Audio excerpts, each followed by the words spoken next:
Picture this. You're earning a decent salary, maybe even six figures, but every month ends with your bank account back at zero. Sound familiar? You're not alone. That's honestly such a common scenario. And hey, I'm Marco today.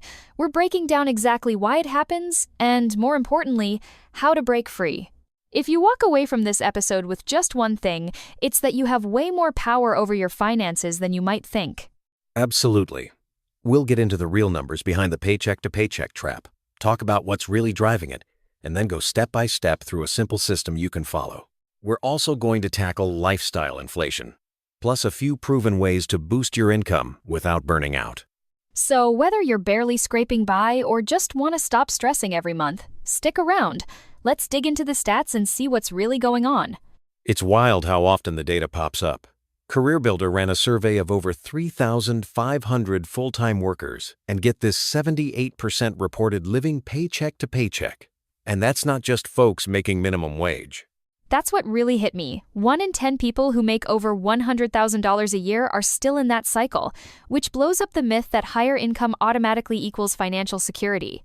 Exactly. Plus, more than a quarter of workers, so over 25%, aren't setting aside any savings each month. And 3 out of 4 are in debt, with half of them convinced they'll always be in debt. Makes you wonder, right?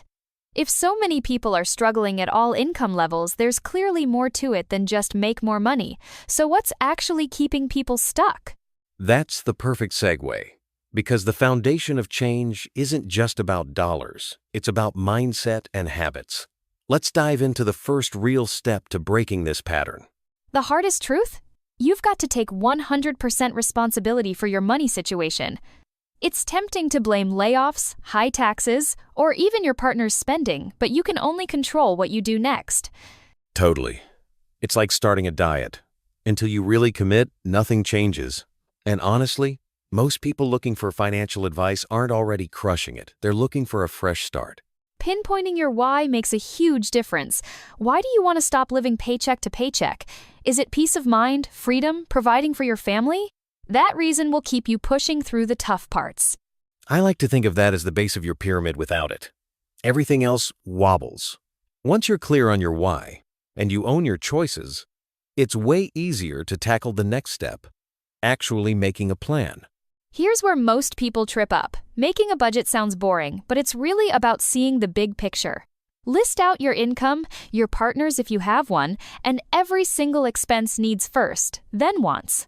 I love the diet analogy here. Your needs are the healthy calories. Rent, groceries, electricity, water, everything else, eating out, shopping, streaming subscriptions, is in the wants column.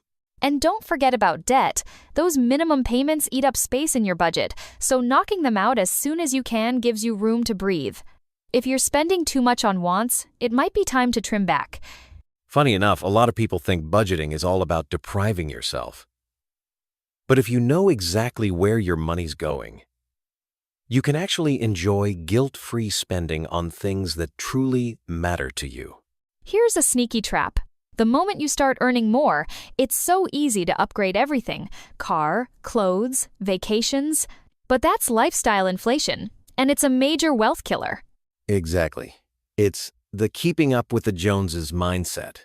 One year it's a Toyota, next it's a BMW, then suddenly you're eyeing a Porsche, but your happiness doesn't actually increase with each upgrade.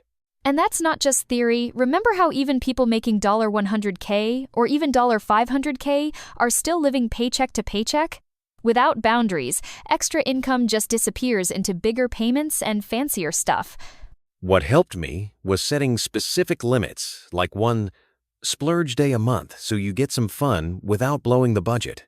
Once that's dialed in, you're actually ready for the next step: growing your income the right way. It's tempting to imagine a big raise or even winning the lottery will solve all your problems.